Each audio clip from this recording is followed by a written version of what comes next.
agjërimi është muaji i Kur'anit.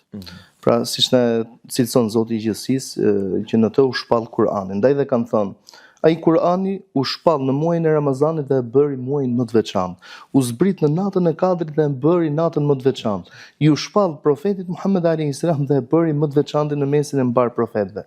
Pra, ky është muaji i Kur'anit, është muaji i meditimit. Është ajo që shumë prej dietarëve të Islamit, domethënë, ja kushtonin kohën e tyre në Ramazan kujt komplet Kur'anit. Ndaj vrejmë dietar të mëdhenj si Imam Shafiu rahimahullah, që në muajin e Ramazanit thot, ai dhe të tjerë, patjetër, po japim shembullin konkret, pezullonte aktivitetin e tij në mësimdhënie.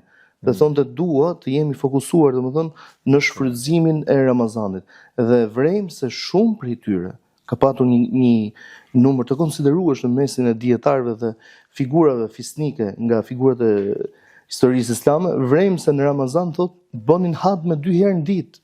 Domethënë në 24 orëshin, pra një natën dhe një ditën. Çfarë tregon kjo? Kjo tregon se sa të përkushtuar ishin në Kur'anin famlar.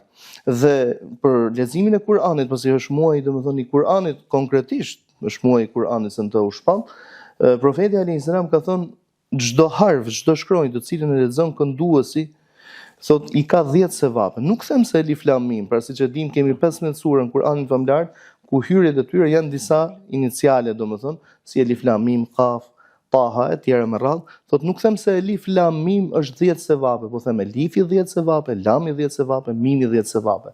Sa sevape të shumë fishuara do të jenë në Ramazan, sepse është akoma dhe më zgjeruar shumë fishimi i sevapeve.